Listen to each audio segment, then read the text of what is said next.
Adam.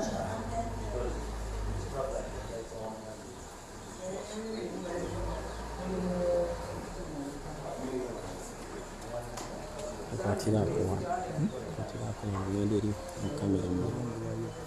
Oyagala nkwatiridde. Nsima kyendogera.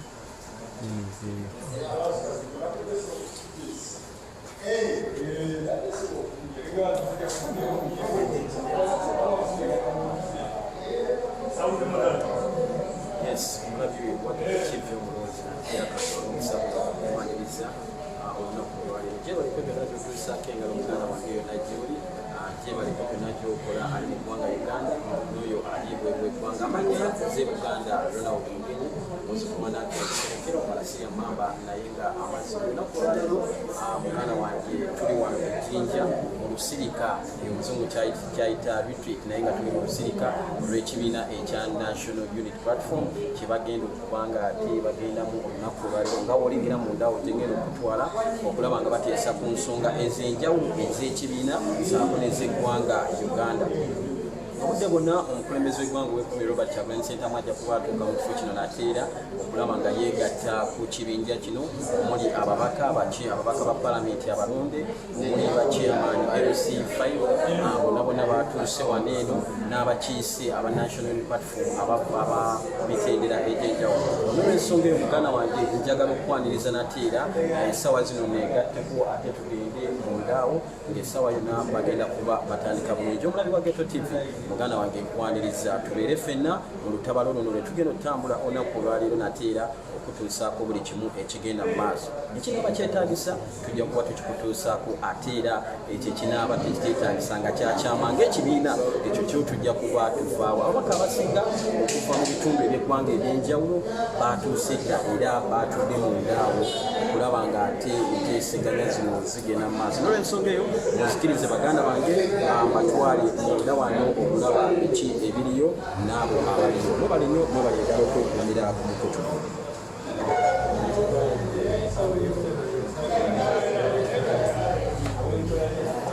Yes, nga bwe nkugambye muganda wange nti abantu bakyagenda maaso okutuuka mu bungi bakyagenda maaso okutuuka mu bungi ejjinja wano ku Nile Hotel okulaba nga ate bagenda maaso n'okwogera ku nsonga ez'enjawulo. Ababaka bonna munnange batuuse dda abameeya b'ebibuga bonna batuuse dda.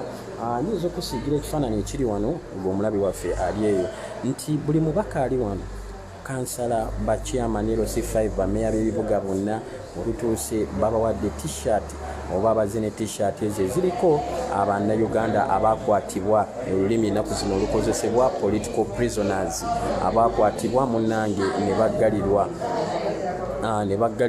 nate era ne baggalirwa munnange bonna abasinga ze bambadde olunaku olwaleero nga zisaba okuteebwa kwabwe muganda wange. Ensonga eri wano naye nga essaawa yonna ngenda kuba nkutwala munda ate era tulabe ekiriyo nti enteeseganya oba olukuŋŋaana lutandise. Olukuŋŋaana luno kyempuliddeko kyesimakakasa bulungi lugenda kubeera lwa nnaku 2 bweddu lugenda kubeera lwa nnaku 2 bweddu nga bateesa ye bali bagenda kyankwanze ate ye aba National Unity Platform muganda wange bali waneeno Jinja ye gye bakomye olukuŋŋaana lwabwe ngolwa kyekansi. Katugende munda amanya Buganda Ronald Mugenyi oli ku Ghetto TV twatuuse dda okuweereza nateera.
Yes, kankutwala eri omukulembeze w'eggwanga w'ekkomi Robert Kyagulanyi Ssentamu amaze okutuuka mu kifo kino. Pulezidenti w'ekkomi Robert Kyagulanyi Ssentamu baganda bange amaze okutuuka mu kifo kino okwogerako nate era eri ababaka baneeno.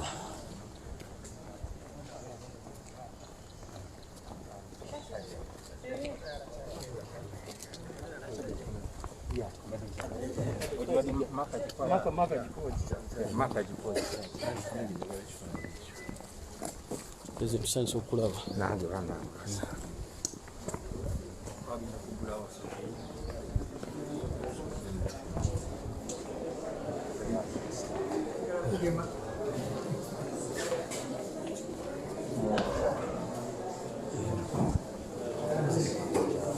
The president is here with us. Have you rise to receive our president in honor?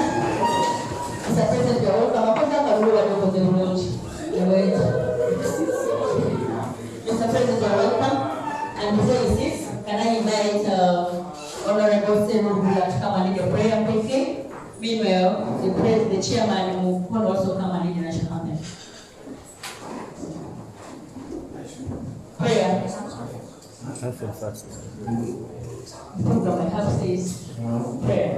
God bless President with a big anthem and all.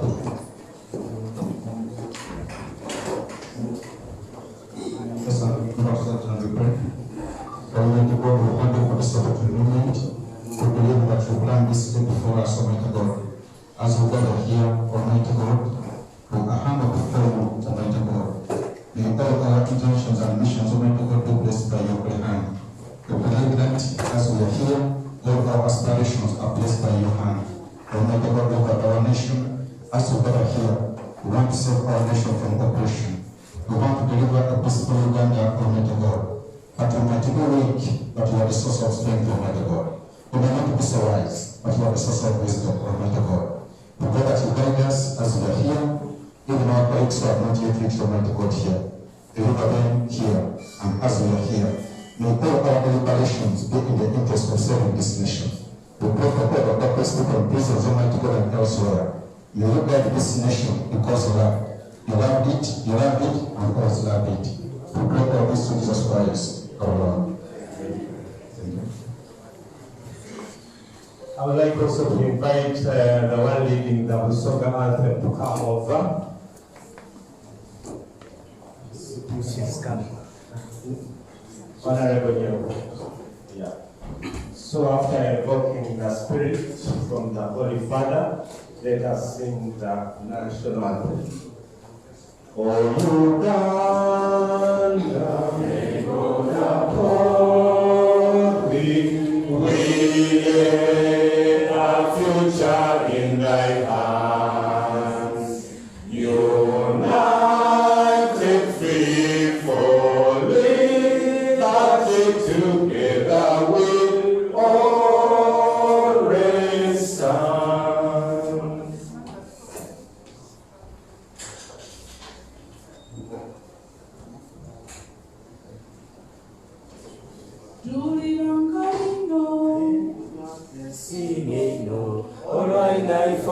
Busoga kivumba eyatuwa olw'ekirabe ky'ekikolo tweyimenga Busoga tebenkerenga ensenese abantu mwena mu Busoga mwidde twesanyinga tukulemberese bantu nga n'omutwe gwaife male tufuna omwoyo mwamufu tugozaganyenga enina ya Uganda tuli bankabino yenga twesimbye nnyo olw'inaifooyo Busoga kigumba eyatuwa olw'ekirabe eky'ekikolo tweyimbenga Busoga tebenkerenga ensenense. Thank you so much. Honorable Nyogo, we're taking too long, so now you take us through or tell. Should have moved quite fast.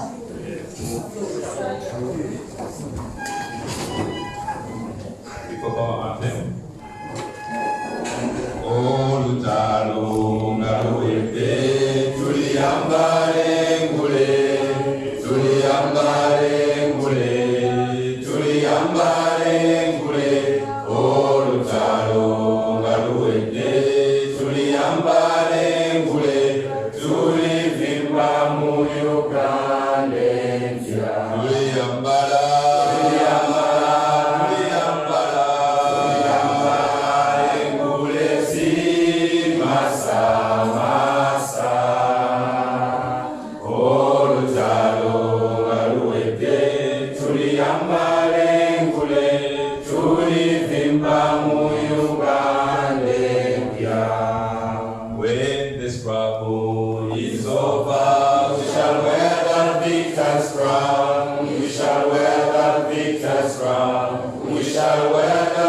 us proud. When the struggle is over, we shall wear the victor's crown in the new Uganda. People power! Our power! People power. NUP! Everywhere. Everywhere! Thank you so much. I don't know better person to lead that song better than you. Mr. President, you are welcome.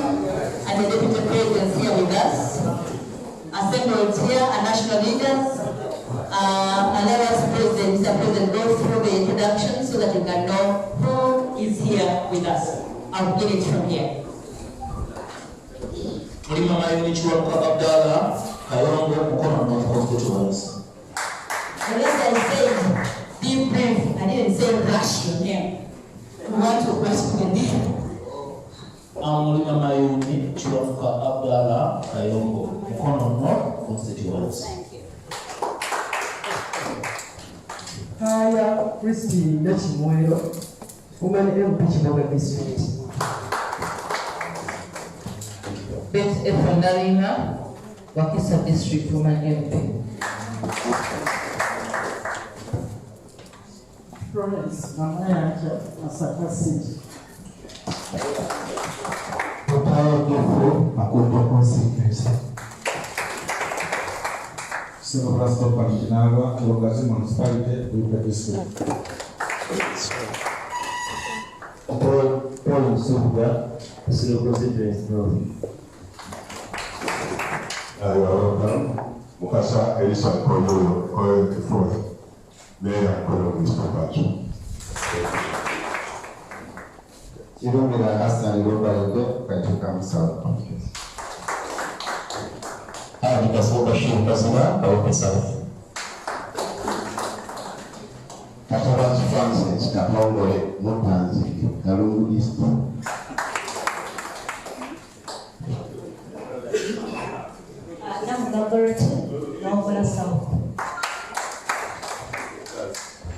Akane Juliet Nakawe, Woman MP Masaka City. Nyeko, Eric, MPLM, Makijis. Isabelle Mpala Robert, PWP representative. Mugabe Susan Nakaziro, Woman MP Bugoma District. Reverend Dr. Peter Bakarubamkasa, Mukono District Chairman, LC 511. Size Godfrey, Gomba East, constituency, Gomba District. Simba Fred Karua, Awakule Nume, Nakifma County, Mukono District. Engineer Semanga Godfrey Kamuzi, Mayor Nakigesara. Mr. Rabina Bachite, Mayor National Municipality. MP elect Kamufa, Kasamba South, Kasamba District. Charles David Kalwanga, sitting MP, Suzuka constituency, as well as MP elect. Kagana Joyce Ntwatwa, Ichara District. Arida Namatanzi is my name, Deputy Coordination and Organization. Rashida Nambowa, Chairperson elect, Utambala District. Zamchene Mandiji, NUP. Joel Senyoni, Nakawa West. David Lewis, People Power, Secretary General. Nyanzi Fred Sentamu, National Mobilizer. Mukasa Aloysius, Titan God, MP elect in Brother South. People Power, Our Power, God Mpaka Peter, Umbara City. Rahma Jomaroa, Deputy Mayor, Central. Auntie Brenda, Deputy Chairperson, Women's Wing, please. Ranyaga Alex Robbins, Secretary. People power, our power, Monday Chibakutika, Woman MP, Jinja City. I take this opportunity to welcome you all in Jinja City. I just want to tell you that Jinja will have all the available resources. Spiritual, economical, emotional, you can tap on so long as you want to misuse them. Jinja is a little far outside there. You don't know what you've done for us when you come in here. Thank you so much for coming. Be blessed. My name is Jinja. I'm the Secretary for Research, NUP Executive Board.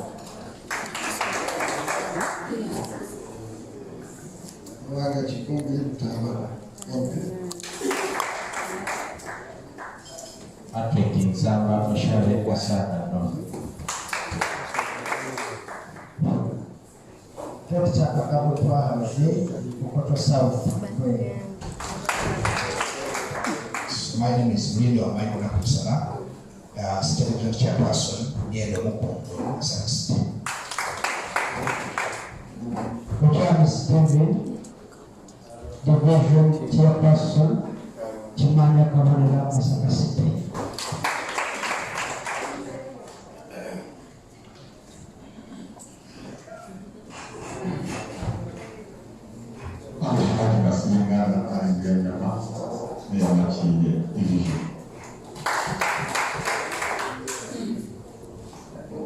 Lerazé Zaki Kaula, Mayor-elect, Laga Division.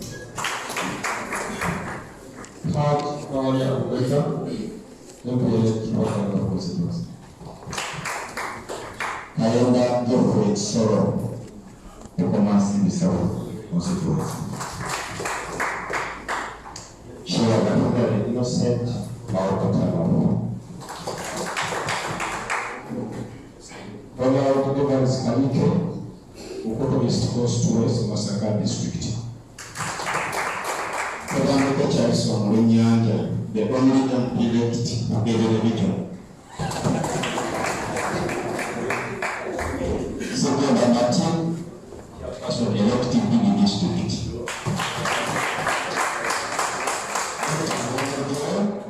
Professional example. Our power, naturally, hello, woman and Paragara district of Jinja. Madam Nal, the Sonia, MP in Nakasaka Central, Nakasaka District. People power, our power. Secretary, Dennis, along with Rose Policy, Royal District. People power, our power. Nwangachine, Ngwayo Kucharo, MP elect in the municipality. The municipality is the other side. This is Jinja, there is the other side. Good morning to all of us. Maria and the first Kanatawi, Deputy Youth Eastern. People power, our power. My name is Kasoro Peter, commonly known as Sabio Mountain Kasoro, the mayor elected in the city. Welcome to you.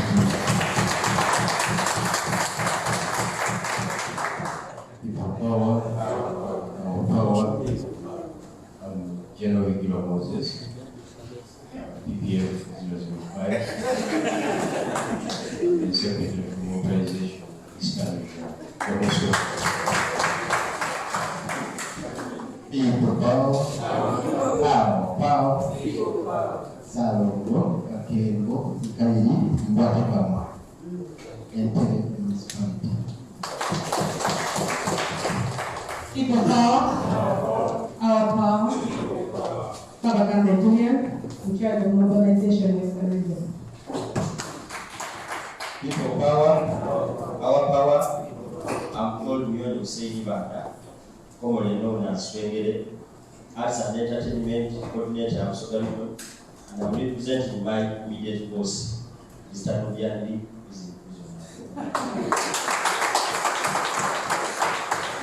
People power, our power. Ambang Ulezi, Mayor elect in the municipality. manager of today's program is Aisha Kabanda, woman member of parliament elected for Tambala Home District, assisted by my colleague, Waita Alex Mufamero, the one in charge of training. We've just gone through introductions. When my young used to say, later.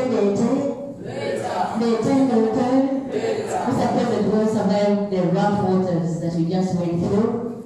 At one time, we were worried, we thought we were going to lose you, but because you are God sent, you survived the rough waters, you survived the killers. Well survived, Mr. President. Friends, join me to welcome the President to officiate over the opening ceremony of today's retreat.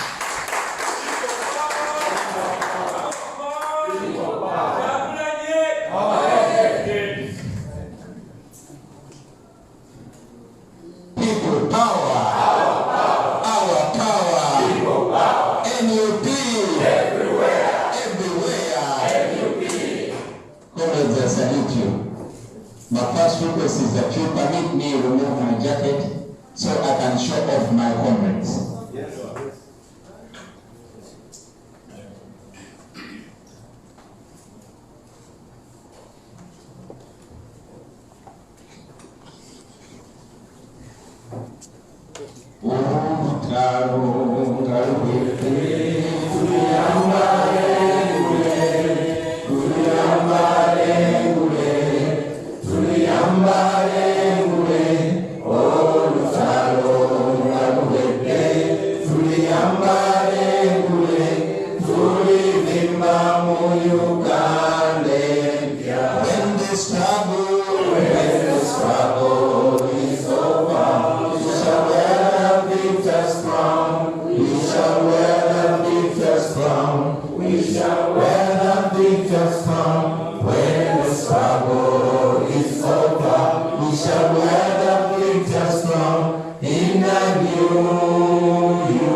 Very good afternoon, comments.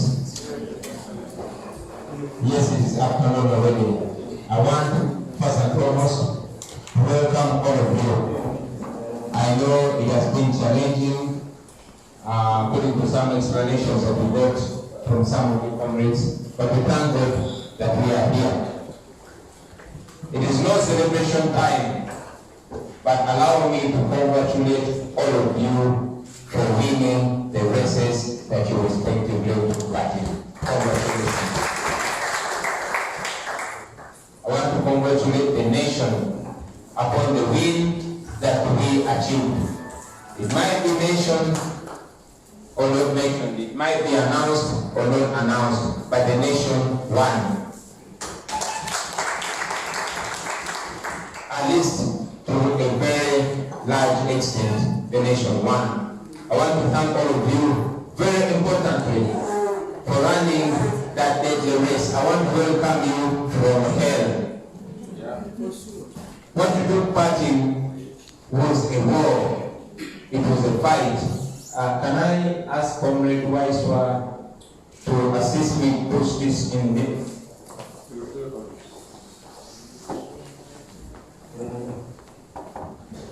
Thank you very much. Excuse me, Madam Program Director. I wanted to speak to you evenly, so I wanted to be in the middle. Comrades, what we went through was war, and I really take the welcome back from that danger zone. Just this morning, when I was coming here, we branched to this route, and once again, my eyes saw the spot which I was not supposed to survive from. The very first gunshot attempt at us, where the Honorable Zaki, myself, and a few others survived death. I thank God. And I was further reminded that we have a mission to accomplish. Friends, we did not survive for nothing. No, God was speaking to us through our survival. We are here for a reason. God kept us alive so that we can at least be able to accomplish something. So it is not a mistake that we are here. It is not fun that we are here. Welcome from hell, all of you comrades. We did it, we only have to accomplish it. Speaking to you, standing before you this afternoon, throws my mind back some 3 years or something ago, when myself and 10 other friends went to a similar 2 days retreat. It was some 3 years ago, only about 3 months after the parliamentary election of 2017, where I had become member of parliament. We had a small study group of friends. We still call ourselves the Patriotic Friends, PAT. It was 11 of us. We decided to take a retreat, and for the first time, seriously and frankly, talk about the future of our country. It is 3 years ago. It was 11 of us. Among those 11 people with whom we took that retreat, and the most important thing that came out of that 2 days retreat, 2 days and 2 nights, was the word people power, our power. We didn't know where it would go, but at least it had been invented in that retreat. Thank you very much. My children, 1, 2, 1, 2. So, like I was telling you comrades, my mind went back. Among those 11 people, only 3 ran for office. 4 and the 4th among those 11 people. And among those 4 that ran, only one. Okay, I also was not announced. That was some 3 years ago. So coming to this retreat, this Basilica, so much was running in my mind, looking back at the wins and the losses, the ups and downs. My late father used to talk about to love a statement by Shakespeare. He would say, let us think, eat and celebrate for ourselves and the general happiness of the company and our friends abroad, but we are here. The friends abroad that Shakespeare meant were those that did make it to that particular moment. So once again, I tell you, comrades, that let us celebrate, let us stamp our chests, let us thank God for the few wins and overcomings that we've been able to register for us and our friends that did make it, but we are here. So now that we are here, not just 11 people, but many, you, the elected leaders, members of parliament, local government leaders, and leaders in different other levels.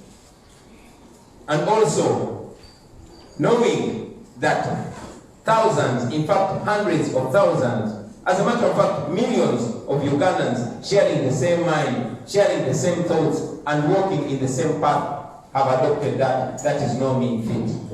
But we are here. It is my hope and prayer, before we start, ladies and gentlemen, it is my hope and prayer that we still have the same mind, that the same thoughts, the same aspirations, and same goals and desires. I want to welcome all of you to this retreat, ladies and gentlemen. It is at this level where we look back and count our wins and our losses. While we are here as the elected leaders, and more particularly those that were announced, as we are here, it is very, very important to know that for us to get here, we've had to go through thick and thin, and many of our friends did not make it to this moment. I want to suggest that we all stand up and observe a moment of silence for our friends that did not make it alive today.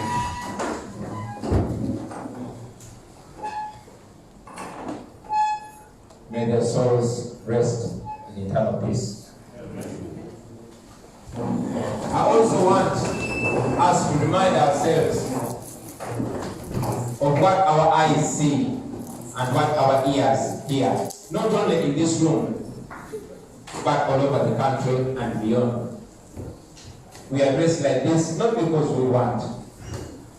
We are dressed like this because many of our friends put themselves in harm's way, took the risk, and indeed are paying the price. Many, like I mentioned, did not make it alive. Many are nursing wounds, both physical and psychological, that were inflicted on them courtesy of this our struggle. And many of them are in prison. But we are here. So thank God that we are here. And again, it's my hope and prayer that we find it in our hearts to constantly see the need to represent those people that took it upon themselves to represent us in hell. They are there because the regime knows that by incarcerating them, maybe they're weakening them, maybe they're breaking their backs, maybe they're weakening us, or maybe they are drawing a wedge between us and those common people that stand for us, because those people that are in prison represent the masses. They represent the common people. They trusted us as their leaders. We are their leaders. They voted for us. And the majority of us, there was no rigging space. That is how we were able to be announced. We salute them. Friends, we are looking at the losses, at the people that died, at those that are in prison, but it's very important, even when you look at the wounds, to look at the wins.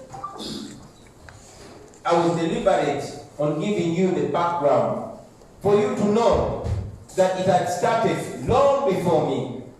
But again, that little connection of me and a few friends, less than a dozen, could spark an idea. I always listen to fellow artists. There's a man called Tupac. Tupac Shakur said, I'm not sure that I will change the world, but I can guarantee you that I will spark the brain that will change the world. That is what we must continue saying. It is not about we as individuals, but about what we spark in other people. Maybe the people that inspired me didn't know I would come to these heights. And maybe you might not be aware that the people that you are inspiring are actually going to become great assets to this country. So it is important that we count those blessings, that we celebrate the fact that we are here more than 100. Elected MPs, elected mayors, councillors, etc. We should celebrate the fact that we were able to massively awaken a nation, to awaken an entire generation. Just 3 years ago, young people didn't want to know what was going on in politics. Just 3 years ago, a huge amount of Ugandans, especially young people, were disconnected from how they are governed. They didn't know what happens in parliament. We are not interested. So we must celebrate the fact that we have awakened an entire generation. That we have connected generations, the young and the old. We have connected classes. We have connected genders. We have connected the people of Uganda. Now the people of Uganda are no longer identified, or they no longer look at each other in terms of their tribes or their genders or their regions. They are connected by the pains and the hopes. The pains they're going through and the hopes that they envision for this our country. And it's both good and bad news that we are the representation of those aspirations. We here, it is good news because it's such an honor. But it's bad news because it puts a big load on our shoulders, ladies and gentlemen. A very big load. When we celebrate for having one, I want you to know, comrades, that they gave us a big responsibility and we ran a big risk. Because to whom so much is given, so much is expected. And those are the expectations that the people of Uganda have in us today. So while we are here, ladies and gentlemen, thinking about those that pass on, thinking about those that are in prison, and of course agitating for more, it is important to identify what drives those our people and drives us. I'll tell you what drives me. What drives me is the fact that the entire nation believes in us. What drives me is the fact that the entire nation is experiencing what we are talking about.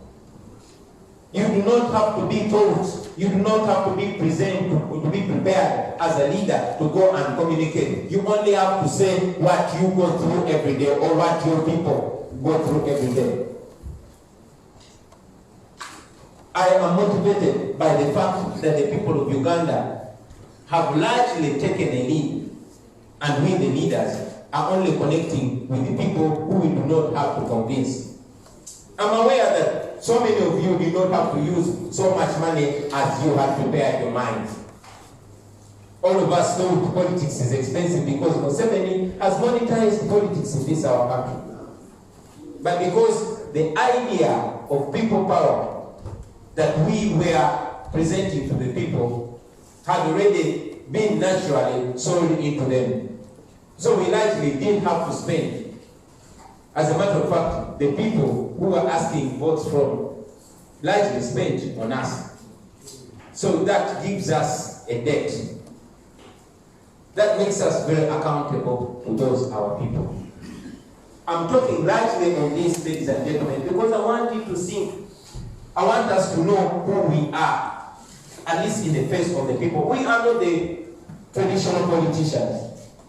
No, they sent us into those offices, or they attempted to send us into those offices because they largely view us as liberators.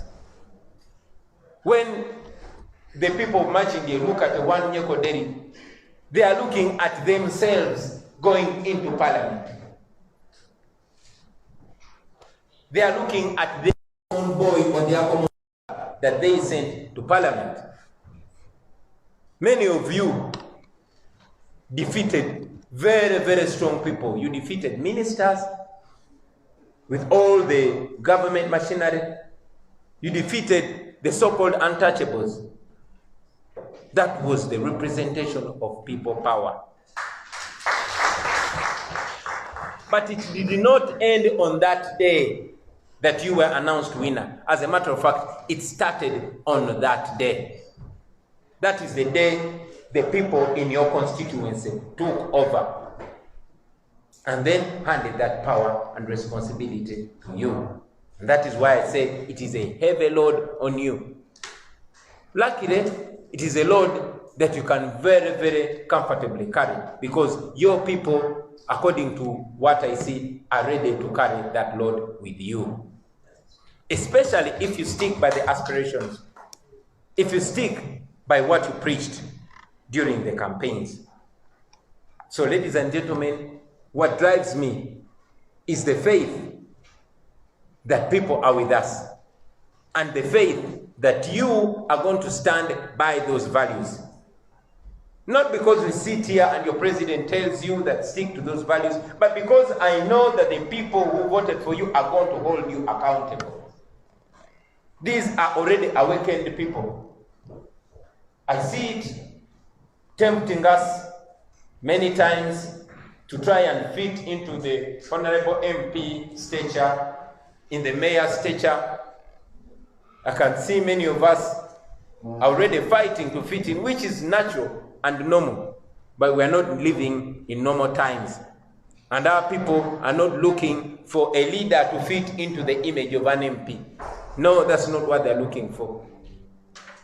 So don't feel in such a rush to buy the most expensive car. to buy the best suit, to grow a big stomach.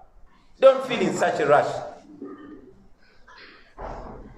It is important that people continue to see you for what they voted for. They might not tell you that. As a matter of fact, they might tell you that when it's already too late, when they are blaming you. And for people like my good friend Simbwa, who already had his weight, you might be in trouble. You know, that was a light moment. Don't take him very seriously. But he has weight and it's questionable for the voters. Now, ladies and gentlemen, we are here to discuss quite a lot. But most importantly, to prepare our minds.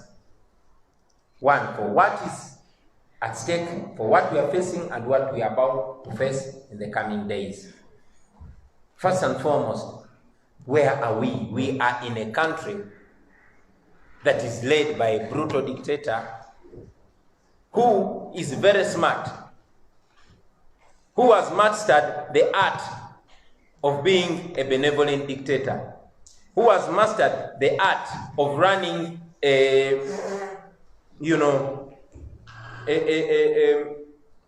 I'm looking for a word that explains a dictatorship that puts a semblance of democracy. I know that while we are here in this retreat, we are all expecting a raid from either the police or the military. Even when General Museveni is holding a retreat with these NRM MPs spending taxpayers' money. The people that are on our t-shirts are in prison. Many of them are being held and tortured, accused of wearing military uniforms. But as we speak right now, Museveni's MPs, who are civilians, are putting on full military uniform in his full view. That's where we are. We are in an absolute dictatorship that is going to try as much as possible to sanitize itself, and sadly so, using some of us, because that is an effort they are trying. Where we are today, sitting in a comfortable air-conditioned room, but knowing that the people we represent are going through the worst. What is at stake if we don't win? If we don't win this struggle, it might take the people of Uganda back so many years. If we don't win this struggle, which Museveni is struggling so much to ensure that we fail, it will mean that there will only be trials and no success. If we don't win this struggle, it means constant death of our people. Forget the deaths in hospitals because there are no drugs. Forget the death of women giving birth. Forget the children that die in avoidable situations. I'm talking about the death, the state-sanctioned murders. On a daily, in your constituencies, people are being abducted, picked, tortured, women raped, etc., etc. So we must remind ourselves while we sit here to not be comfortable, to not think that it is, normal, it is formal. We are members of parliament, so we are treated as such. No, we are not being treated as such. And as a matter of fact, the people that we represent are being haunted, murdered, and that is not going to stop. I want us to have that state of mind. We are in a state of war. We are in a war, only that on our side, we choose non-violence. But the regime has its violence in full gear. I want us to be reminded of that. If we have that at the back of our mind and anchor all our thoughts and all our deliberations on that, we will be connected to our people. But if we think that now we are members of parliament that are only concerned with the legislation, which is largely predetermined by Museveni, and then sends his MPs to just rubber stamp it, we will be wrong. It is important that we are constantly reminded of the real facts that are ongoing. Some of us that read the Bible, there's this story of the children of Israel when they were coming from captivity. They were heading to Canaan, but there's a place that they reached before, and many of them relaxed. And yet Canaan was still ahead. Some of them actually died there. So please don't die along the way. Don't feel like you've arrived. We are not where we are supposed to be. I was speaking to one of the leaders, and he indeed was worried because he said the biggest problem to the struggle are those politicians that win positions. We have a duty to debunk that. We have a duty to be seen that indeed people entrusted us and we are pushing their struggle ahead. We must not relax. I will also remind you of some of the things that many people don't want to talk about, that there's an attack on everything and everyone, on every institution. Some of our Muslim friends were just mourning the death of their sheikhs, and we all know that their deaths are questionable. And then we, the Catholics, are also mourning deaths of our eminent religious leaders, and it's clear that their deaths are questionable. In the recent past, you've all been on social media, and you've seen what is ongoing. What you see is real. That is where we are as a country. And it's important for us not to relax, because the enemy, the oppressor, has not relaxed. Our people, every now and then, are motivated to know that, okay, now this time we have more members of parliament. Maybe our agitation will be more. Now we have more mayors, we have more leaders. Those comrades are fronts for the fight. They are not eating places. They are not relaxing places. In Luganda, bachita chiwejo wejo nga womodde tannatuuka temuwummula mikwano gyange. There's no time to rest. And there's going to be every effort, those that are visible and those that are discreet, to ensure that you relax your mind, that you be at peace, that you fit in your new profile as a member of parliament, as a mayor, to be at peace, to start thinking of business, to start marrying a second wife. Do not be taken by that, comrades. That has been the undoing of most of the people that have been struggling against Museveni. There's going to be every effort, of course, to divert us and divide us, most importantly, as the best way to derail us. I want to briefly remind all of you that we started out as a people power movement, which was and is still owned by the people of Uganda, which is the rallying call, because that is what we represent today here.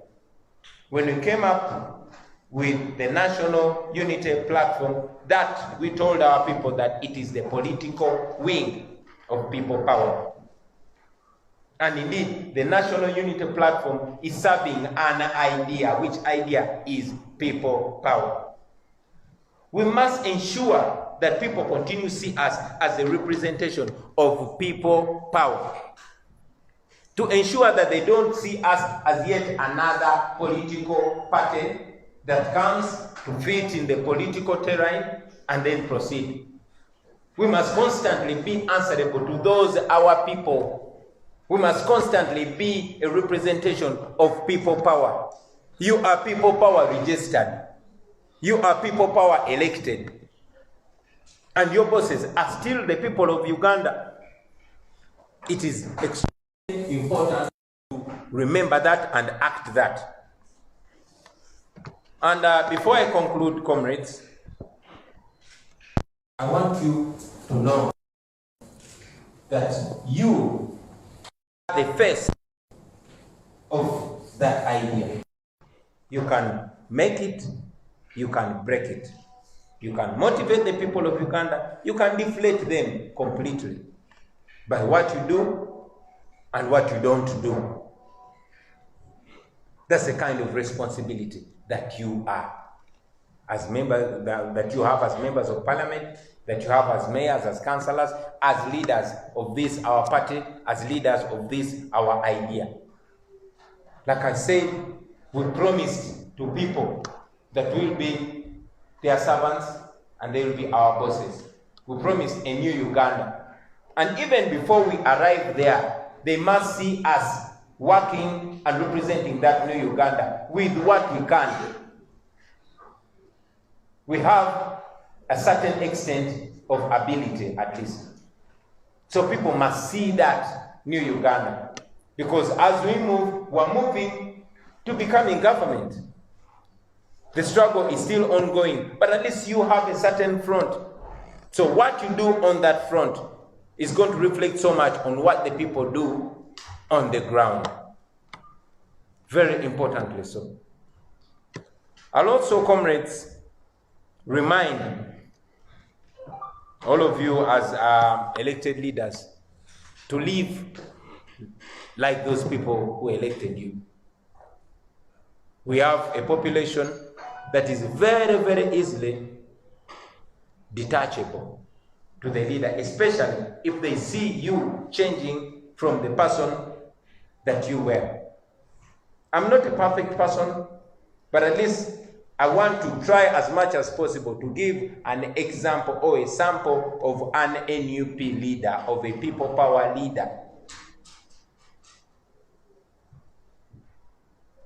Our people might be worried that now that you're there, like all politicians, speak very nicely before you are voted into office. And as soon as you are voted into office, so here we are. And that's what I'm telling you, comrades. You are in no rush to buy suits. You are in no rush to buy a new car. I would actually discourage those fancy and expensive cars. They don't only detach you from the struggles, the daily struggles of the people, but it even saves your money.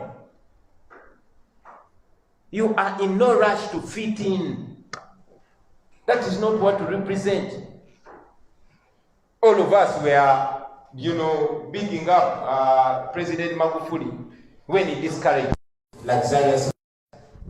Not that you shouldn't live nice, but be a representation of what we would be if we were in office. What are we representing? Because what you do is what the people will see. You would have if you were a minister, or if you are in government. It has to start with you, the individual. Then from you, the individual, it goes to us as a team. And from us as a team, it will trickle down to the nation. It's very important that we communicate that we continue to be the reflection of those our people. Don't fall in love with money. Don't, set your bar high. You would eat and get satisfied in your restaurant. But when you go to that kafunda, it is not just the eating. You might not know, but that's where you get most of your communication. That's where you connect with the people. That must not be lost. Of course, there's so much more that we'll discuss when the media is out of here. But it was important to let you know, comrades, that we must keep the hope alive. And that hope is represented by you, ladies and gentlemen. Let's keep the hope alive. The world is looking at us. People are watching us. They're looking at what we do and what we fail to do. And lastly, I will tell you that Museveni is targeting you. The reason why we took quite a while to metamorphosize into a political party is because Museveni has mastered the art of dealing with the political parties. They look out for the leader, they look out for somebody that holds office, or they look out for the most outspoken and compromise them. Of course, targeting either their greed or their fear. So be aware that you're being targeted. You're being followed by the dictators' compromising efforts. and you're being followed by the eyes of the people whose hopes are entirely on you. I am confident that you can overcome that. I am confident that we'll be back in yet another retreat where none of us has veered off. But again, I want to inform you of this so that you know. And as we communicate, I'm sure some of the more experienced comrades will update us on how General Museveni has been operating for the last 35 years. But all those challenges, comrades, are surmountable. We are here with the people that have overcome those challenges and temptations. And yes, we know people that have failed to overcome those challenges and temptations, and we know how they ended up. Because at the end of the day, nobody can ever win the people. Nobody. Now, very finally, I want you to know that what we are up to is moral. We are not wrong to be into this. We've been able to overcome all challenges, not because of our power, not because we're too intelligent, but because even God is on the side of those that are suffering. So if we go against the values that God has elected, the values that God has protected by God, we will not only be betraying the people of Uganda, but we will be betraying God.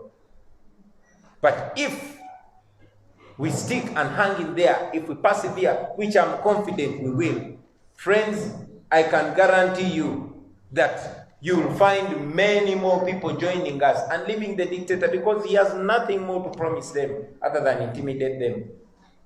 I was watching General Museveni telling members of parliament that he doesn't like how they deliberate. He doesn't want members of parliament standing up and raising points of order and points of information, because he's used to ordering them, and that's why he dresses them in military uniform, as if they are going there to serve the military. We were deliberate to dress like this, to remind ourselves that these are the representation of suffering Ugandans who did not go in the comfortable workplaces that we've been elected to, but these are the people we are accountable to. These are the people to whom we owe our offices. These are the representations of the millions and millions of the people of Uganda, who, if we continue representing, we shall really be the people power that we say we are. So with those few remarks, comrades, I welcome you, and I want to wish you fruitful deliberations for God and my country.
We must live and lead aspirations of our people who elected us. Thank you, Mr. President. We may applaud him once again. Pardon me, Mr. President, I forgot to introduce your seniors, your colleagues, the Deputy Presidents. Allow me to introduce the Deputy President, Honorable Nambeshe John Baptist, MP Manjia. Power, our power, our power, people power. Mr. President from Eastern Region. Also allow me to introduce Dr. Jole Kem Gisha, the Deputy President, Western Region. People power, our power. Her strength is that soft voice. She really fought a good war during campaign. campaign. Sangu Mama played a very good part for us, especially in the way it was ready out. Allow me also to introduce Honorable Masias Mpuga, who is our Deputy President of Uganda, but also Member of Parliament Masaka Municipality, and Member of Parliament elect for Nyendo Mukongwe. People power. Our power. People power. Mr. President, these would have missed introductions if I had not skipped introducing the seniors. But let me quickly mention that the Member of Parliament elect for PG is here, PG District, stand up for recognition quickly. Yes, Member of Parliament. I'm not going to mention the names because we are there. Member of Parliament, Mokono District, elect is here. Member of Parliament elect Royal District is here. Member of Parliament elect for Nakawa East is here. People power. Member of Parliament for Komansibi North is here. And also Member of Parliament for Machi South is here. People power. Yes, the rest if I didn't see you, please come again. I'm extremely sorry.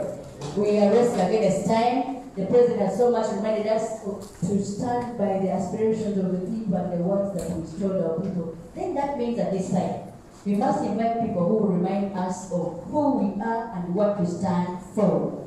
And nobody else is best suited to speak about that other than my Secretary General. They will handle together with our spokesperson, the Member of Parliament, elect Nakawa West. Secretary General, you're welcome to talk about the party ideology, values, and the rest that you see if fit to talk about.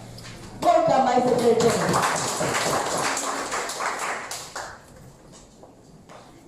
Thank you very much. People power. Our power. Our power. People power. NUP. Everywhere. Everywhere. NUP. Mr. President, Deputy Presidents, Deputy Secretary General, members of the National Executive Committee, members of the Parliamentary Caucus, members of the Local Government Caucus, comrades in the struggle for freedom and democracy, ladies and gentlemen. We're very delighted to have you here today in our retreat. And I'm glad that all of us are putting on the way we are putting on to make sure that we keep reminding ourselves, even when we're here, that many people have paid incredible sacrifices for us to stand here today and be able to advance this cause. Madam Deputy Secretary, you did not introduce or talk about our Deputy President from Northern Region. She will be saying hello to us anytime now, but she's been out of the country. But she will be speaking to us via Zoom at an opportune time. Now, my duty is really to speak about NUP and what we stand for. But I will take a very short time because we started very late and we have very many programs to deal with today and tomorrow. The first thing I'll talk about is what is our vision. When we went into this election, we had a very big debate, and I remember the Honorable Member of Parliament from Juliana, woman Member of Parliament, was there in that meeting.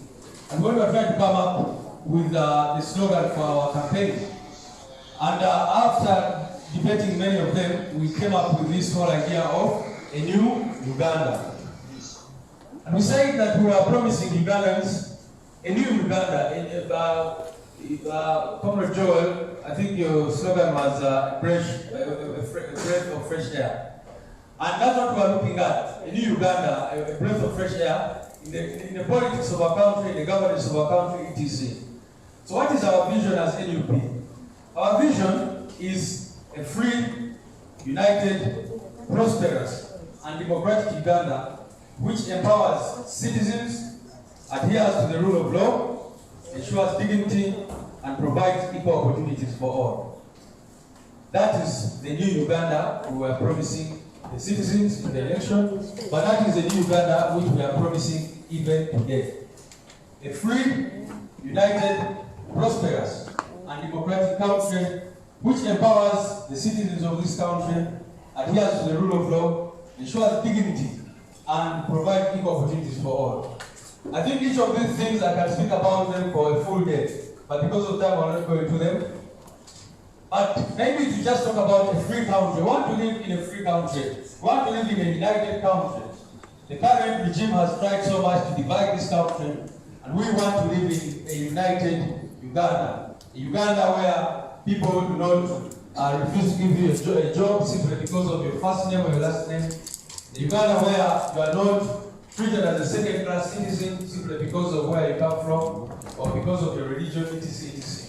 We want to have a prosperous country.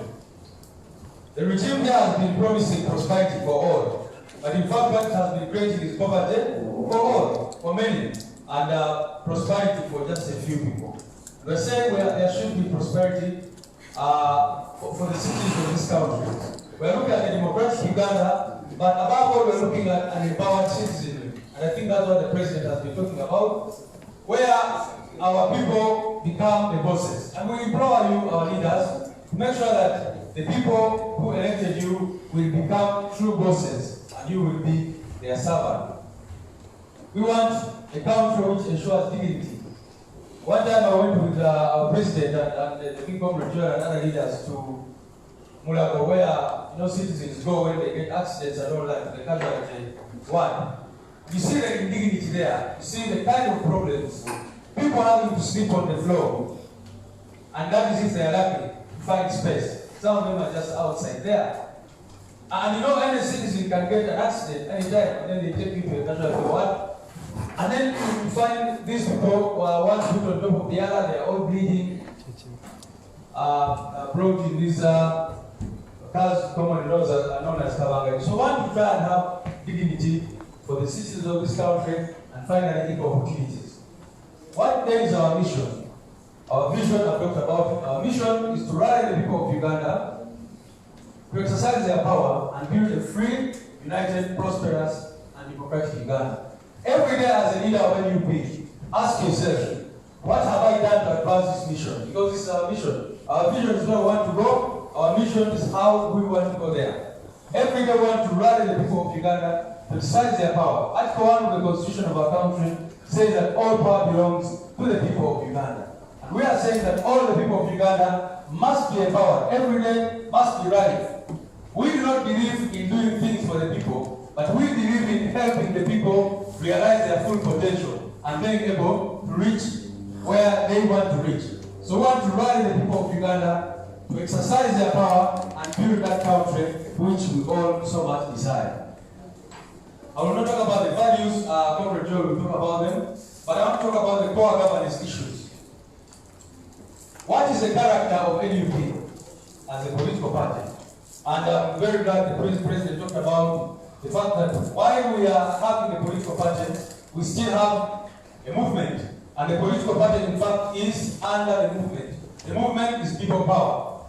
This people power idea brings together all Ugandans who feel oppressed, who feel neglected, who feel disempowered, who want to take this country forward. So people power is that whole idea which we stand on.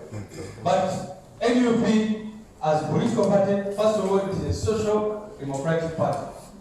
The social democratic party, you can later on check and see what that means. But NUP is a social democratic party which is guided by the principles, 7 principles. 1, servant leadership, equality, transparency, accountability, freedom, liberty, and social justice. Yes, okay. I'll just say that NUP is a social democratic party. There are different kinds of parties, and that's why I said if you had enough time, we'll go through all those. Maybe we'll have a chance to talk about them. But we're a social democratic party guided by the principle of servant leadership, which I already talked about. Servant leadership. I want to be servant leadership. And maybe at this point, I'll tell you, comrades, that for me, what attracted me so much to, many of you know my background, previously NRM, then I come meet this gentleman who was an artist, very famous. I met him in my class. I walked into the class, boom, and I saw him seated there. And I said good evening, and then he was saying good evening, sir. This is a celebrity of, with a very big name and all that. And the next month, I realized that he's a very humble person, but above all, a servant leader. One time, I went with him. He invited me to Sawara. We went to Sawara, and then we went to Sowe. It's an island there where you meet people who we call the wretched of the earth. People who are very, very, I don't know how many of you have been to that island, called Sowe Island. Really, people living in absolute poverty, very, very terrible conditions. And here he was. We went by the boat, and then I could see the connection that he had with these people. And for me, that was enough to tell me that I was in the right place. So can we all be servant leaders? Servant leadership is one of those core principles. Equality, transparency, accountability, freedom, liberty, and social justice. Social justice goes with so many things, and today, this afternoon, we're going to have a presentation about the socio-economic problem of Uganda and how it can be resolved. So we believe so much in social justice. There's another important point here. I will, maybe for the first time, with your permission, President and other comrades, Deputy Presidents, to say that when we were setting out to have a political party, there were very many political parties which were actually clamoring. So why don't you come and become members of this party and take it forward? But the reason why we selected NUP is simply because we believe firmly in the unity of Uganda as a nation state. And so that's another thing. NUP believes in the unity of Uganda as a nation state and shall oppose any attempts to divide the country along tribal, religious, or regional lines. That's one of our core principles and values. There were other political parties with very beautiful names, and I can even talk about them. But the most important, the reason why we thought NUP was our home is because we believe in national unity. And that is why the regime has been so desperate to portray us as a regional party, as what, and sometimes they've gone as far as saying, you people, the Goglas of this one and Katana and others, kill our vibe. Those who want to club those people and say they are of a certain place, then we see some of you there. What are they doing with them? But that is because they know the importance of unity. We believe in the unity of Uganda as a nation state. The other thing is that NUP is a progressive party which shall pursue international cooperation with progressive nations and organizations along economic, social, and political lines. So we believe in progressive ideas and a progressive agenda. Now, what I can summarize as what you would call our manifesto, but I'll just call them. Here we say that the NUP shall seek the mandate of the people of Uganda to govern the country and work for the following core governance issues. Who are in power today? What would we prioritize? The first thing is national unity and reconciliation. Most important, national unity. Make sure that there is national unity. The second one is sovereignty of the people. We want the people of Uganda to be sovereign, not on paper. In the constitution it says that all power belongs to the people, but you all know that in this country, power does not belong to the people at all. We want to live in a country where people feel powerful, and we've got, many of you have traveled to some countries where the citizens actually think that they have the power. That the citizens can force a prime minister to resign overnight. That the people can decide what happens. But here in this country, those who rule over us have all the power. And once the guns come out, the citizens are silenced. We want to change that trajectory. The other issue is guarding Uganda's national independence. That is very important. We believe that Uganda got independence, but we are not fully independent. We are saying that one of the core issues is guarding Uganda's national independence. The fourth one is building a dynamic, mixed economy with a strong social conscience. Now, dynamic, mixed economy, you all know what that means. But I will place focus on strong social conscience. That our economy, or the economy that we build, must have a strong social conscience. Not an economy which works for a few against the many, not an economy which looks at the political class as against the citizens, the ordinary citizens, but we must ensure that there is a strong social conscience in our economy. The other issue, of course, is respect for human rights, constitutionalism, and the rule of law. NUP in power would ensure that there is respect for human rights, that there is constitutionalism, and that there is the rule of law. Comrades, there are two. I used to be a constitutional law lecturer. Hopefully I'll go back to that at some point. But there is a difference between a constitution and constitutionalism. And Professor Joe Roka, one of those who don't need constitutional law, famously said that you can have a constitution without constitutionalism. In Uganda we have a constitution, but we have no constitutionalism. The constitution is a mere piece of document which is swept away at the whims and wishes of those in power. But what we want is that document as just a mere document that you can breathe life into, and that is what I talk about constitutionalism. That there must be respect, adherence to the rule of law, and adherence to the constitution. That's what builds a nation. To make sure that what is written in that constitution guides us and governs us. Those of us here who are religious, the first book should be that religious book you have, whether the Bible or the Holy Quran, and then the second one should be the Constitution of our nation. Make sure that we go by it, we abide by it. And the Constitution is not just swept away whenever we think it is inconvenient. And that is what the dictatorship in this country has been doing. That whenever the Constitution becomes an impediment to them, they just sweep it away. If you look at that Constitution, about the role of the military, about the role of the police, and how they should be behaving. We have chapter 4 of the Constitution. I hope all members of Parliament have gotten copies of the Constitution. I would encourage all of you to read that Constitution. Even other leaders, local government leaders, please get the Constitution and read it. Because it offers you a healing point. But we have a whole chapter about human rights and civil liberties. For example, in this country, none of us here can organize a peaceful demonstration. Even when Article 29 of our Constitution clearly says that there shall be a right to peacefully demonstrate and protest peacefully and unarmed. But that has been reduced to nothing. So we want to make sure that there is respect for human rights, constitutionalism, and the rule of law.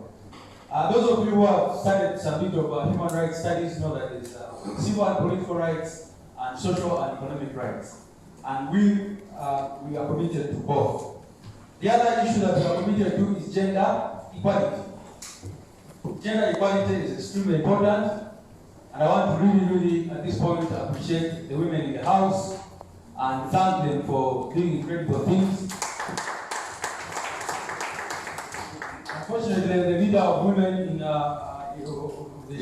wing is not here, Honorable Flavia Karule. She's been not feeling very well, but she's with us in spirit. And but I thank the women who have continued to light the fire. Yesterday, the women who went out there and protested amid this very difficult situation. Thank you very, very, very, very much. The other issue is zero tolerance for corrupt practices. Zero tolerance. Museveni and his regime have been talking about zero tolerance for corruption, but every time they talk about it, they only do it even more. I even wonder how they sleep at night, because they talk about water and drink wine or vice versa. But we want to try and be committed to zero tolerance for corrupt practices. And how I wish that NUP leaders will not be found involved in those kinds of practices, because we want to bring about a new chapter for our country, fighting corruption and making sure that really, not just in word, but in practice. The other issue, as I'm about to conclude,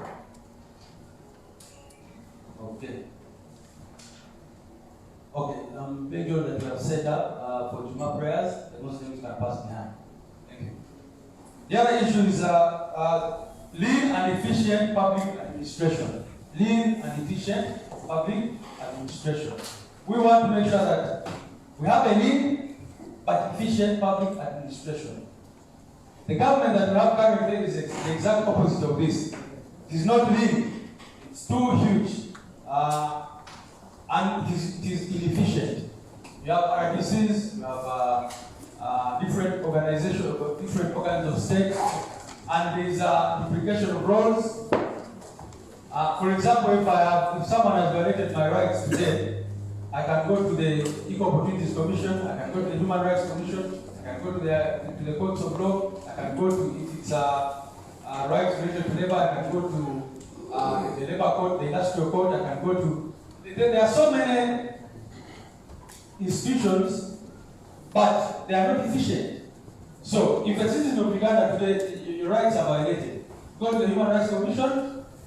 We went there one day after Arua, and the chairman, the so rest in peace, really took us through the trouble he has, or the trouble he had, and his inability, the inability of the Human Rights Commission to its function, because it is very controlled by those with guns. But in any country, the Human Rights Commission should be the Human Rights Commission of any country should be an extremely important institution. So we are saying that we should have a lean but efficient public administration. Go to a district and you find there's an RBC, child of security, there's a DISO, and there's I don't know, all sorts of other layers. You have the chairperson of CPI, you have then the cow, you have the cow, then you have the DPC. You know? Then you go down, then you find that you have a RISO, then a DISO, all those kinds of things. And then when it comes to election, then they say, no, these are not enough. They bring LDUs, then they bring crime preventers, they bring Chicago squad, and all of these are feeding off the public purse. So we are saying there should be lean but efficient public administration. The other issue is strengthening of state institutions. I think this goes without saying that in Uganda, our institutions are not strengthened, they are not independent. Many of them want to wait to hear what has come from state house before they take decisions, but institutions must be strengthened and able to do their work. The other one is respect for cultural diversity, that we must respect our culture, but we make sure that we are united in our diversity. Equal access to quality public services, especially healthcare and education, that goes without saying. We must have equal access to quality. They are very important issues. One is equal access, the other one is quality services, especially healthcare and education. We believe as NUP that if you have a healthy population, you have a productive population. You have an educated population, you have a productive population. What kind of education do we get in our schools? What kind of education do the students get at university or even in other institutions? And I think it is deliberate. I always tell people when I was in senior here, many of us here, I'm sure many of you did political education at some point. Or civic education even in primary school until it was abolished, because we are able to make our young people start thinking and questioning and able to understand the history of their country and where it should go. So that is a problem. Of course, the other one is the eradication of poverty. The other one is economic, political, and social cooperation with other nations and organizations. That's international relations, security for all persons and their property. Finally, equitable distribution of national resources, which I believe the presentation later on will talk about. The party will endeavor, this is very important, to instill in its members a strong sense of patriotism as a foundation for achieving the above our governance issues. Comrades, NRM of course has been singing about patriotism, but it's only in word, not in action. Certainly they don't love their country. Here we are, where the faces of our comrades are in prison, for no reason whatsoever, for no crime whatsoever. And these people have the guts, the audacity to talk about patriotism. Of course, as time permits later on, we'll discuss other issues. Some of these issues are captured in our party constitution, others are captured in our other documents. As you know, this constitution is under review, and we later on will be asking your thoughts and other things like those. I thank you so much, moderator, and now invite Comrade Joel to speak to us about the values. People power, our power, people power. Thank you, Comrade Lewis. We're going to take a break in 10 minutes, I believe. But let's stand and sing a song. I saw something from meditation. On the goodness of the Lord. This is the time, this is the time.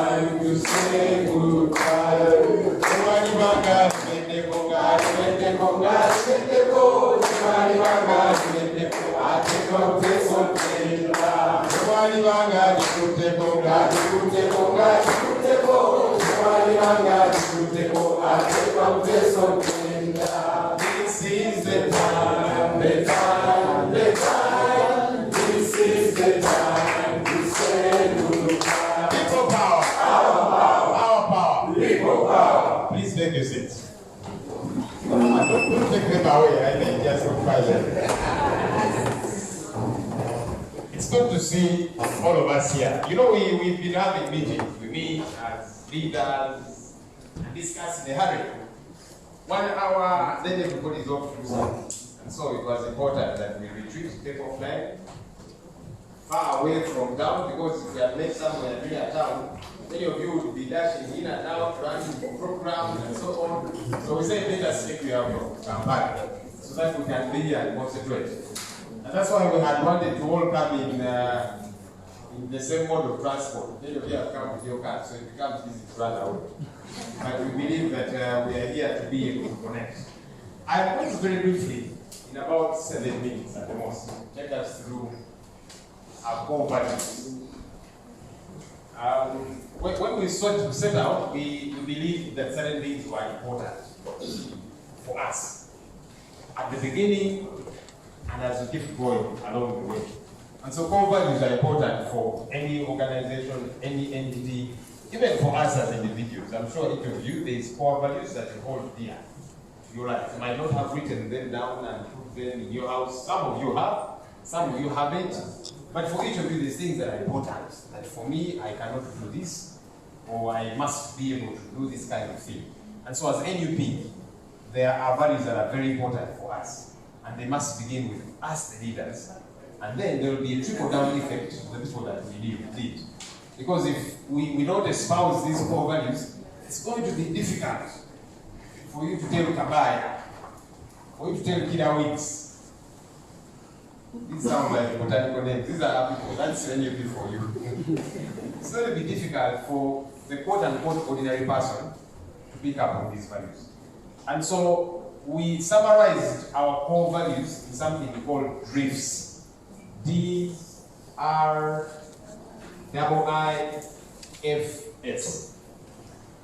D-R-I-I-F-S.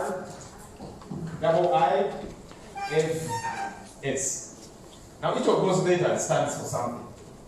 D stands for discipline, R, reliability, the first I, inclusiveness, the second I, integrity,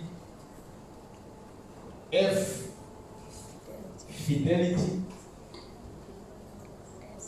S, service. I'm going to run through them from our perspective, but you can broaden it. You're all leaders, you're all competent in many respects, you're all wise. Many of you are older than some of us, but no worries. So, discipline. Something that I've learned over the years is that as a leader, you cannot give what you don't have. That's a fact. So, as leaders, we expect people to be disciplined. And that's important. But you see, we cannot expect people to be disciplined if we are not disciplined. The kind of discipline we are talking about is both public discipline and private discipline. Some of us are good at public discipline. Those have been telling you about 7 years. So they are grandiose, talk about corruption and so on. And behind the scenes, him and his people are speculating videos and taxpayers' money. So the discipline we're talking about is both public and private. And at some of it will embody, seemingly little things, but which are very important. I have been in the media for 14 years. And many times, we could see the indiscipline of leaders. Sometimes it's seen in small things, but which eventually bring down a leader. You find a leader in a drunken stupor. There's an MP who was, we got in those circumstances, and he tried to cover up the story, but it was difficult. We said, even us as the media, one good leader, we are not going to cover up this one. Because the fellow got drunk, was always being picked up in bars. At one point, he urinated at an officer. Discipline. Now, I know, yes, at a retreat like this, you would expect that I should be discussing strategies and all these different things. But you see, if tomorrow one of the chaplains is writing about you and somebody speaks up in class, it doesn't matter how much English you speak, it doesn't matter whether you say 7 in a day, the people are thinking, no, you cannot be our leader. And so we think this is important. Both public discipline for us as leaders and private. Now, me, I'm a young man. Many of you are even fit to be my fathers. I'm seeing some of you here. And so maybe should be you tell me some of these things. But it is okay, my small capacity, maybe I'm able. You see, private leadership for a leader is what, in my view, eventually results into what we see publicly. Because there are things that you cannot hide. As an individual and as a leader. So if there are some good habits, that, and we all have our good habits, but now you're going to become a leader, the habits must die. Because they are going to blow up at some point. That's for sure, whether you like it or not. Because you see, many of us have been behind the scenes. Well, for me as a team, so maybe some of you even before here. And so some of you have come in the limelight because you're a leader. And so the small little things are going to come out. Because now you're in the limelight. And then you're not going to assure only yourself, but all of us. Because now I'm getting phone calls from these media people. Now essentially, so there is this MP of yours that we're both doing ABCD. What is your comment? These media people can be annoying. I know because I was like them. And so you engulf all of us. And so it's important that we have discipline, both publicly and privately. Look, we are not saying we are going to become angels. No. But interestingly, people have a certain expectation of us. And the sad reality, those people, the ordinary people, the people that we represent, they will do some of those silly things. And they don't expect you, their leader, to do it. That's just a sad reality about leadership. They will steal, they will be all over the place, get drunk and so on. But if the drunk and tomorrow here, if he was found drunk on the road, be like, yeah, what about that? This is the drunk saying that. And that's the sad reality, because we have chosen to become leaders. So people have certain expectations of us. You must not let them down. R, reliability.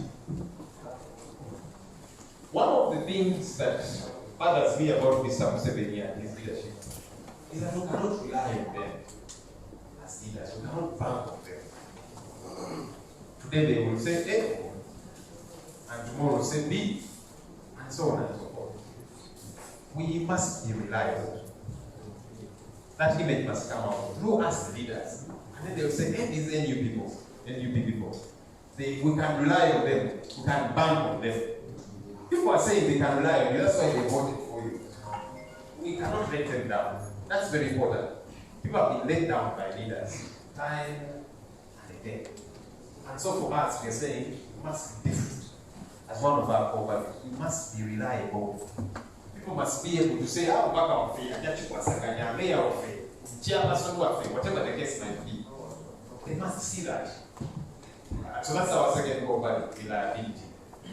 The third core value, inclusiveness. I know, and we have talked about these things. The state will try and drive a certain narrative. That NUP thing is only for a particular group of people who are from a particular region in the country. It is our duty to debunk that as leaders. Deliberately, we must be deliberate about that. So everybody must feel welcome. As long as they're saying, I want to espouse what you espouse, let's bring them on board. Regardless of their tribe. That's something the state is trying to use a great deal. And so we must be able to cover that. I'm wearing a t-shirt of a gentleman whom many of you know as Bobi Wine. You might think Bobi Wine is a guy who was born, bred, and battered in the camp of Shabai, Uganda. Bobi Wine is actually a miracle. Come with me. Now, from Kanu, so there are people who say Kamwenge, there are who say Kamwenge. But there you are. Bobi Wine is actually from Kamwenge. What's his real name? Is it Akaba? Akaba Andrew. And when you see him there, you would not imagine maybe he is. But he is, and you can say that for several other people. And so we must, very consciously, by the way, as leaders, realize that we should bring everybody on board. I don't know what is being distributed. My name is what? So it's good. Oh, that's also very important. We want to, by the way, appreciate our brothers and sisters in the Muslim community that are in Swahili. I'm hoping this is not inconvenience. I don't even know why you're giving this thing out now, because some of us are in Swahili, we are disorganized in house. So anyway, inclusiveness. We must be able to bring everybody on board. Yeah?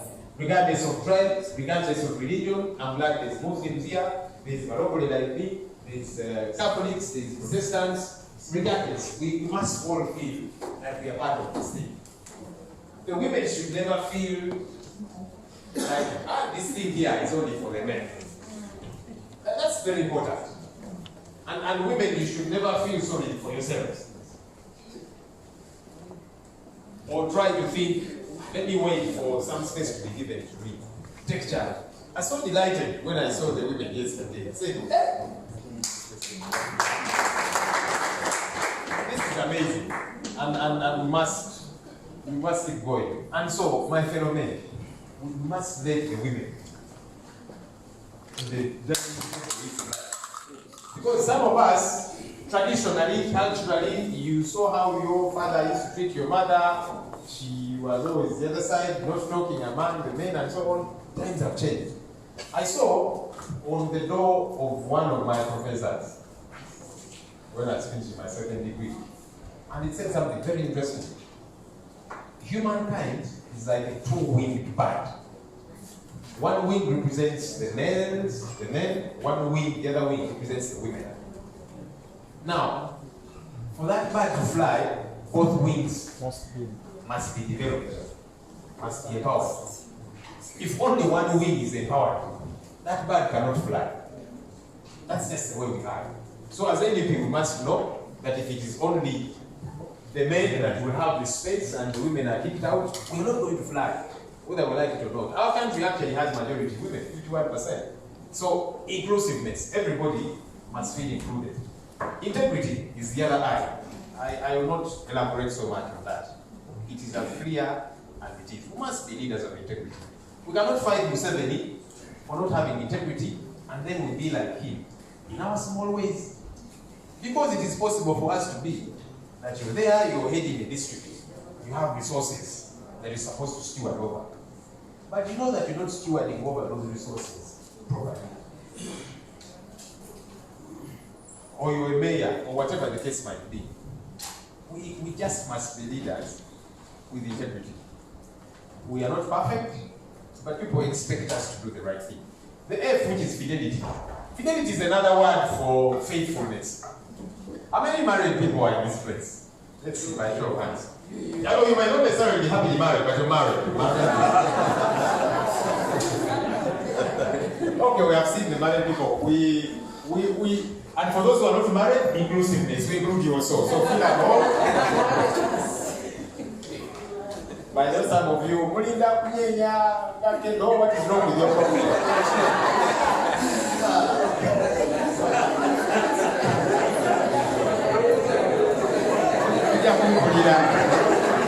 You know,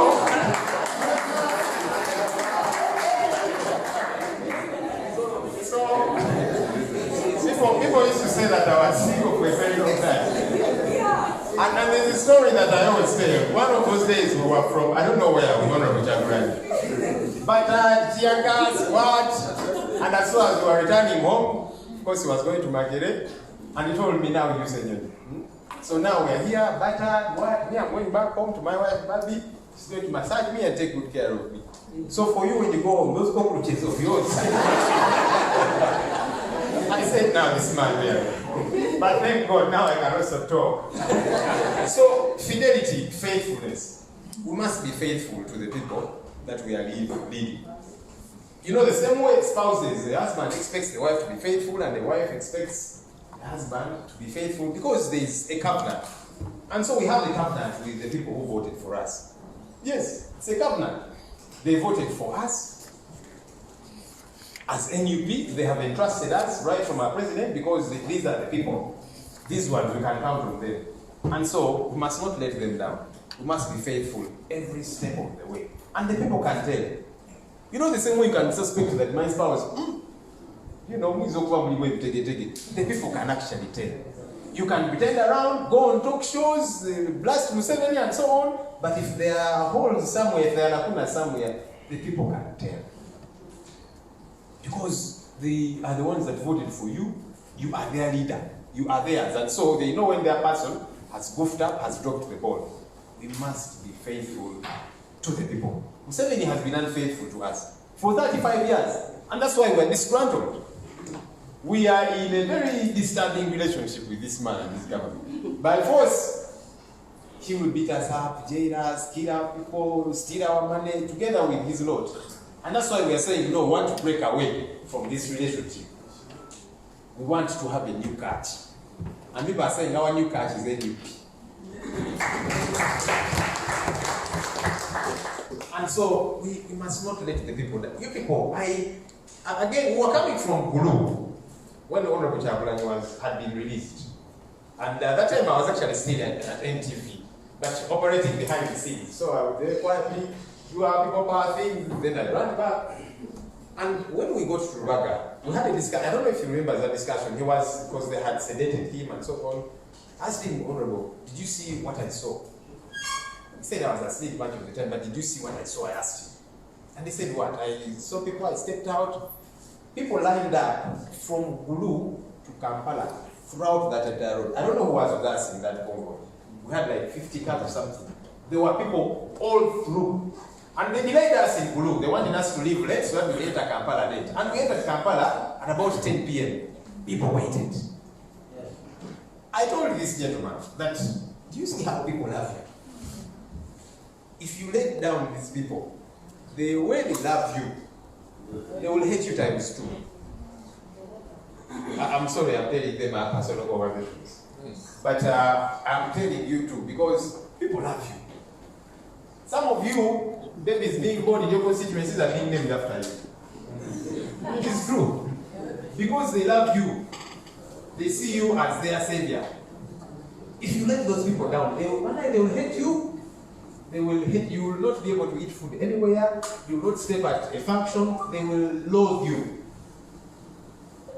We should be aware of that. But that can only happen once we are faithful to the people. I mean, once we are faithful to the people, that's when they will hate us. But once we are faithful and remain on Bulamwa, we'll keep connecting with the people. Finally, the question of service. You know, we want Museveni to go. And people are excited. They have voted for us. They have yet to see what we are able to deliver. They expect that we actually deliver. They expect that we get to connect with them and deliver services using the platform that we have. Because it's not enough to say Museveni indeed. That's important. Step 1.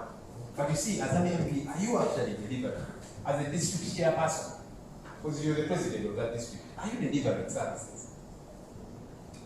Because you see, we must use these positions as platforms for the ultimate change. And we must show people that we have got what it takes to lead you, to lead this country. And we have got what it takes to fix things. How? By using the platforms that we have now. And so it's important that we establish what is the role of an MP if you are an MP. Some of us don't know. I hope we get to learn. If you're a district chairperson, if you're a councillor, you can't deal with councillors the other day. And many of them actually do not know the responsibilities. And I told them it is okay. But 1 month from today, if you don't know, it is not okay. So go and learn, establish, and deliver services to the people. That's important. Because you see, and you've had some voices say,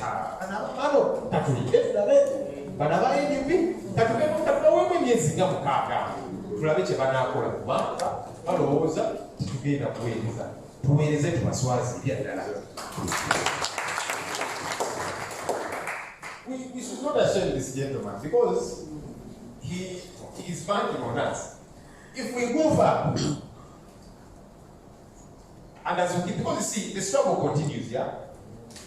And ultimately, we must see leadership change in this country. It has not happened yet. Now, some people are excited. You have many MPs. You know, there's a time media was in my case. I was saying, now you guys have MPs, you're going to, have the lead of opposition. I don't know these different things. And I said, look, the struggle is certainly not over because we didn't enter this to become the opposition leaders. We didn't enter this to be somewhere there. We entered to take over, and until then, we keep striving for that. And so the positions that we are going to occupy now, we are to use ultimately as a platform for that. That's why people trust us. That's why our leader trusted us. And he will talk more about these things. And he has told us, and he keeps saying, what it means, let's deliver. Because if we don't deliver, he will not be telling people anything. He told people, Mamvu, even sang a song. Umbrella, what was the song? Umbrella. Just sang a song. Umbrella. And so whenever he went, he said that I want to know Mamvu. And the truth is, and I hate to say this with the media here, but it's okay. The truth is, some of us were probably voted, not because people knew us, people were voting for the umbrella. And for me, that's okay, that's a good thing. People are saying we have hope in the umbrella. Meaning, whoever the umbrella brings, that's the person of substance. You might not be a celebrity, you might not be known, but people are saying whoever is with the symbol, the umbrella, that one is the one with Mulangwa. And so they voted for us because of the umbrella. We should not let down this umbrella. God bless you. Can we applaud both Joel and Rose?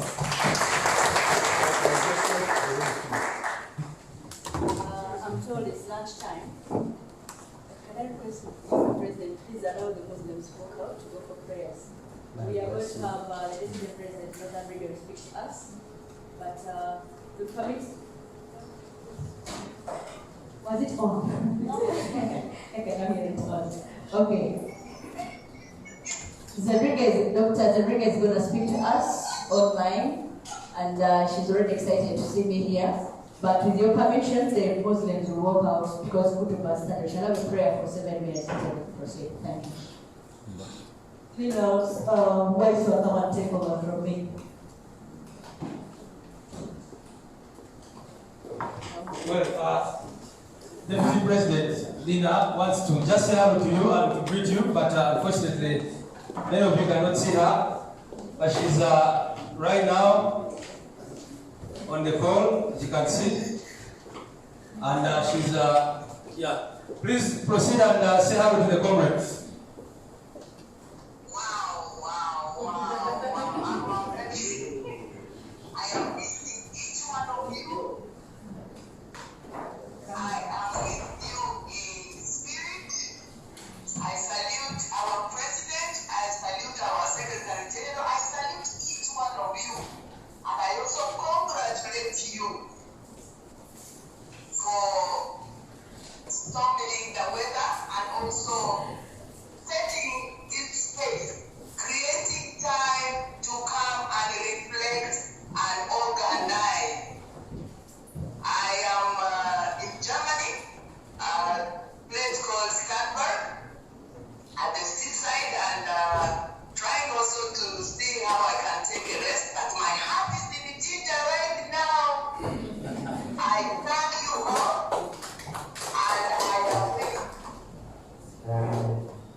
Thank you very much. Comrade Vice. That was our Deputy President who wanted to say hello. Thank you very much, Mr. Secretary General. Comrades in the struggle, we are going for a quick lunch. The lunch will take exactly 1 hour because we are out 30 minutes. It is well organized. We can eat within 30 minutes. As leaders, let us take this as a practice because we want to cover everything that the Secretary organized today. So we shall go where we had the breakfast from, the break team, but continue to another setup place where we shall have our lunch. We shall be back here at 2 sharp. At exactly 2, please let's be here. David Kitofayo nze mwami 274 nze ntekinga keyase nze ndabirira bamugumubira ajja mutawa 274 nze ndabirira So you will allow there with all that is happening. We have the lunch, come back here, and then after the evening session, we shall have. Yes, omulabi wa Gate Media sawa yakuwumulamu okufuna ku kyakulya naye nga olusirika bwe lugenze ebigambo bingi bye muwulidde okuva eri omukulembeze w'eggwanga Robert Kyagulanyi Ssentamu ow'ekkumi nate era n'okuva eri abagezi ab'enjawulo mubadde ye Lubongo yanga ye